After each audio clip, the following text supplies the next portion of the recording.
guys, welcome to this week's podcast episode.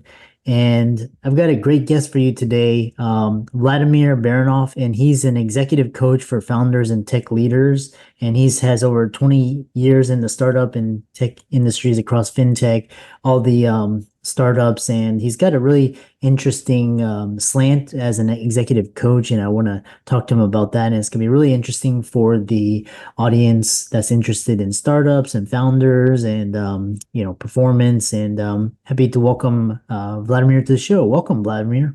Thank you. Thank you, Christopher, for having me. Excited to be here. Yeah, I know we had met through Podmatch and talk about your journey, your early experiences, and what led you to be doing what you're doing now.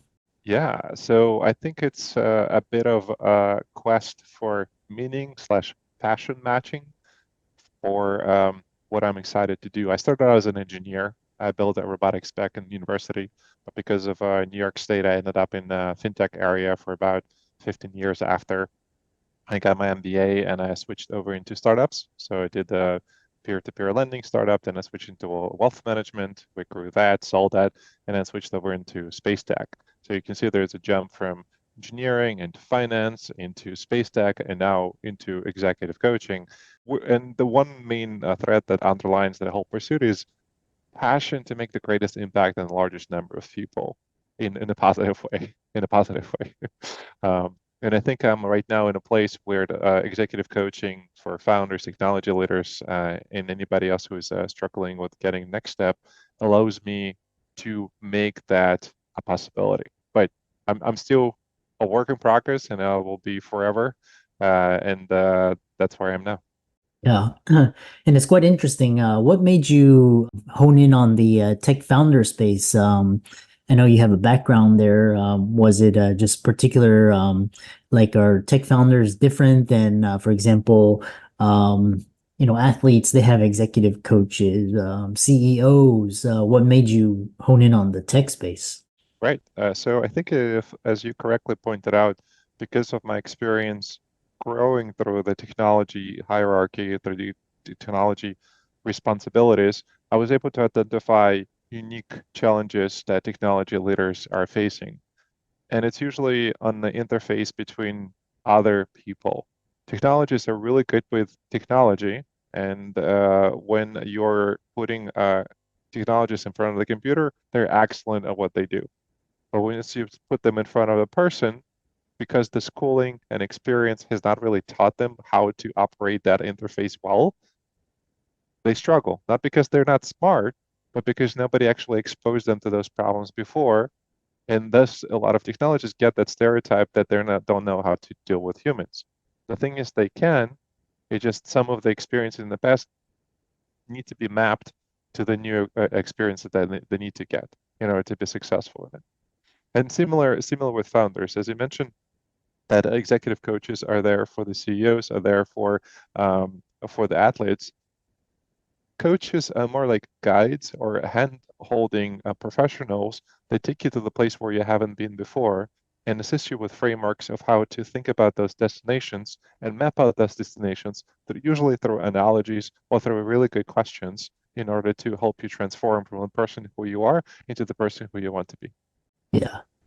Yeah, I was recently because one of my college colleagues, Brian Armstrong, founder, he's now CEO of Coinbase, and he put out a documentary on the it's called Coin, and he actually, he's very into personal development, so it talks about, his journey from engineer, like coder, into like this tech CEO, and he had a lot of executive coaching to help him because it's a lot different from being an engineer to actually running and leading an organization. It's a lot of different skill sets.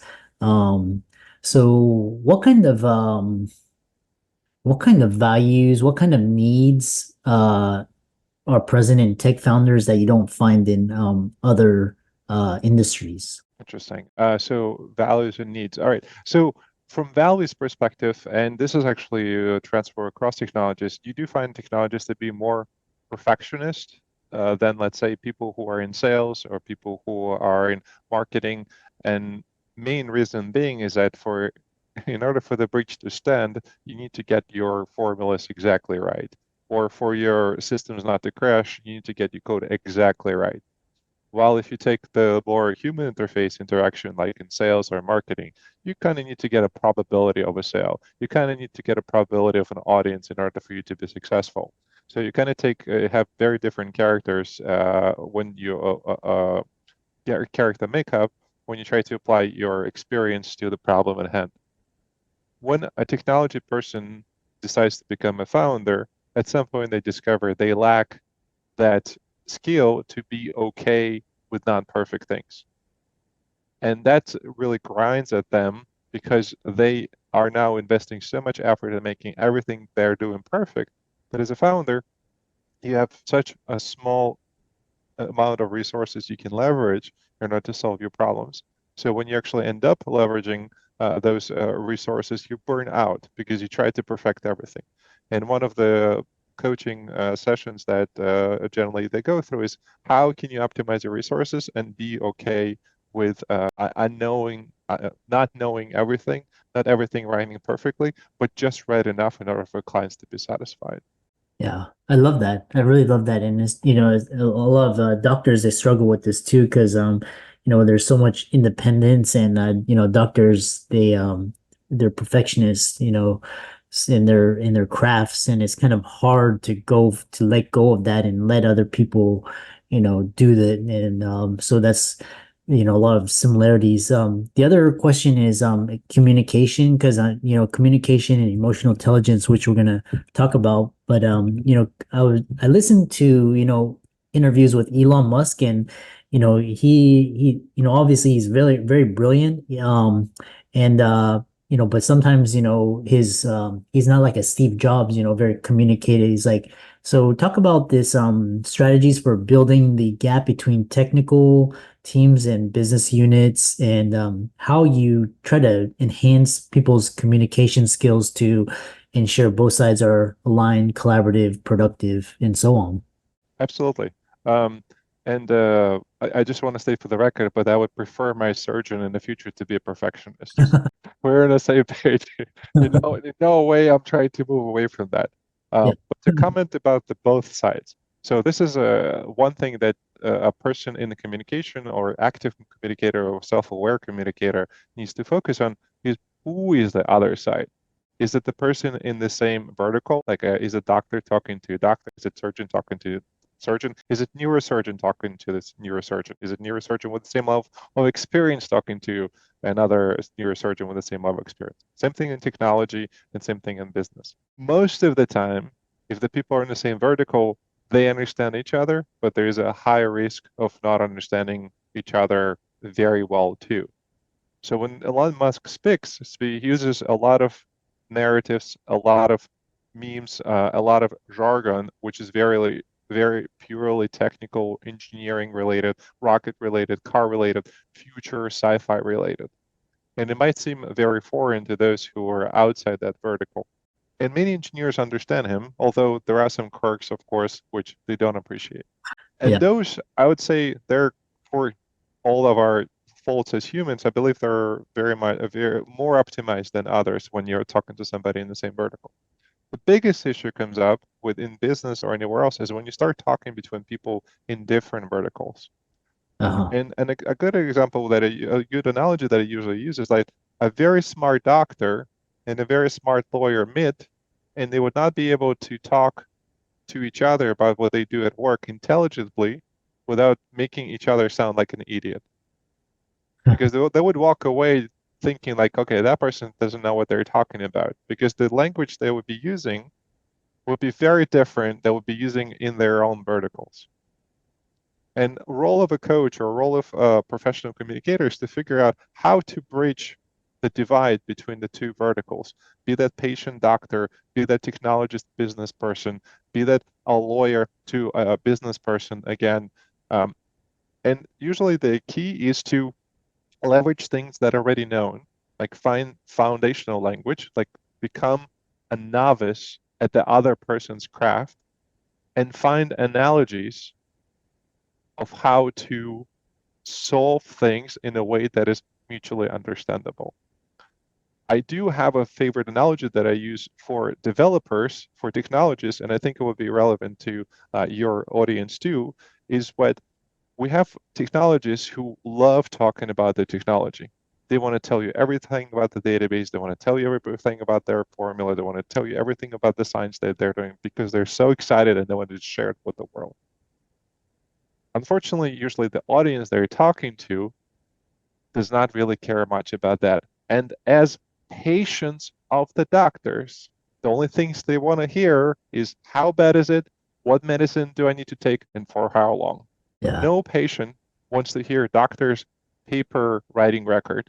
No patient wants to hear how much doctor knows about different about families of bacteria that you're sick with, or like what kind of research they're doing on a side, or how many conferences they went to.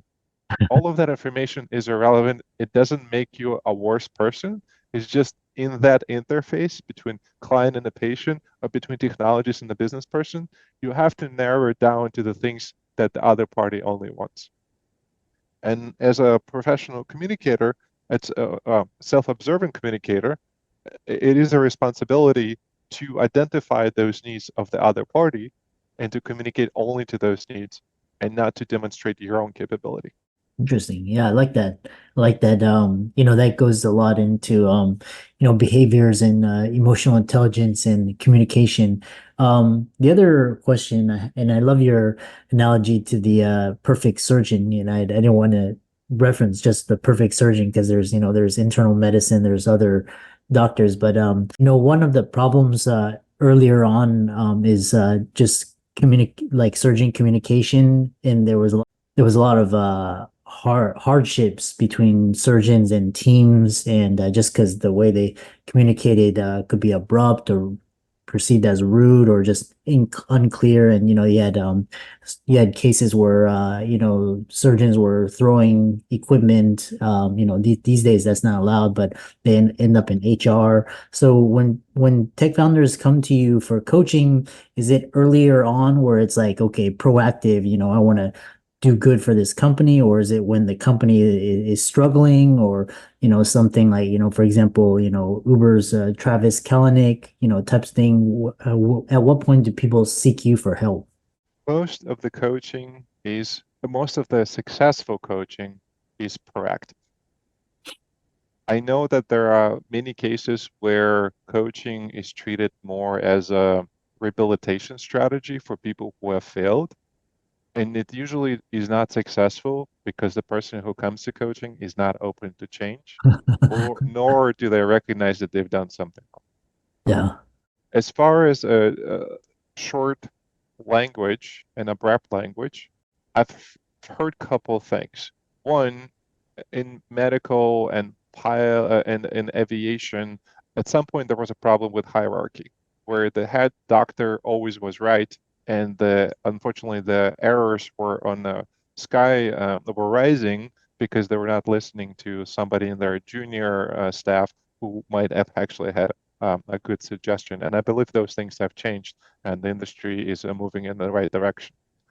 But I don't see personally anything wrong in a critical risk situation where people resort to communicating in much shorter words in order Oh, to communicate things that they need to in order to get the job done. We also observe that kind of behavior in military environment, in a high risk critical environment during war, where soldiers' sentence really, really shortened to the most only important syllables and the only important words to communicate the most, so they can go and do the thing that they needed to do. I've seen in the past that those kind of behaviors, and let's say if they're unexpected, usually could be preempted by providing training to the people who receive that communication, that there is no emotion behind it that is directed towards you. It's just more that you're in the trenches now, and this is communication happens. And if you add any more additional communication, then you create a higher risk for the operation, for the procedure, for the process to be not successful, because that iota of attention, which is dedicated towards making communication more smoother or more eloquent, is now not dedicated towards making the procedure more successful. yeah. Yeah, it's quite, I like how you alluded to, high risk, high pressure situations. The communication has to be very lean, very clear, concise. And then also providing this environment of psychological safety where people can speak up, because lives are on the line, money's on the line, companies on the line, investors. Talk about the role of emotional intelligence and tech leadership and the importance of it. How do you incorporate this into coaching, mentoring? Can you give examples that where your coaching made a difference? Right. I think one of the examples is when you have meetings with clients or you have meetings with investors, and generally CEOs are not welcoming technology representatives there, mainly because technologists tell the truth. Mhm. And it doesn't mean that the CEO is lying, is that the expectation of that forum is that the statements to be made are more of a future, ones which are more talking about the future. These are the things that we are working on, and these are the problems that we have identified that we're solving. Mhm. In engineering, if you're not aware emotionally of that construct of that meeting, you're more likely to resort to answers like, no, that's not possible. We're not going to build it. We need more staff, which are not the kind of answers are expected at the table when clients are there and investors are there. Mhm. Mhm. So you have to be aware, one, of what the expectations of the meetings are, and can you read the room by looking at your partners, at your CEO, at other executives, of how they expect you to communicate in the meeting. And the meeting is not about truth seeking necessarily, it's more about exchanging of opinions and forward-looking statements. Another thing that I worked with some of my clients on is awareness of body language, awareness of facial expressions. Many of technologists, and part of myself too, is very introverted because through education and through types of problems that engineers and technologists solves are inside our heads. In a sense, you only need one party to solve that problem. And you get to practice to solve those problems a lot, and you don't have to look in the mirror and look at other people. Mhm. Many other problems, including communication problems and definition problems and project management problems, you have to interact with other people who are sending you more signals than just verbal data when they communicate with you. You have to be aware of their body expressions and their facial expressions and their tone of voice in order to understand what is the full meaning of the conversation. And I have to work with them to understand that there are many different colors of how that information can be presented, and the party on the other side also may not be certain about how the information is landing on you. So the reverse communication also has to have many layers of the body gesture, facial expressions, and tone of voice in order for both of you to negotiate and to arrive at the thing which you're actually talking about. So I Mhm. would say something along those lines. Interesting.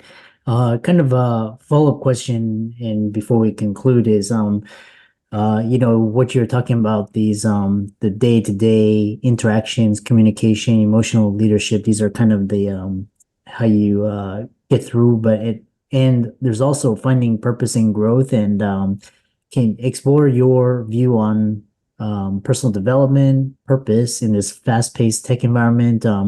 And what part of your coaching encompasses guiding clients to discover what they're truly good at and kind of the bigger, broader mission, like kind of the values-based, like the big picture type coaching. Yeah, that's a great question. What I generally offer is an exercise. And in our busy, fast-paced world, I feel like our horizons are a little too short.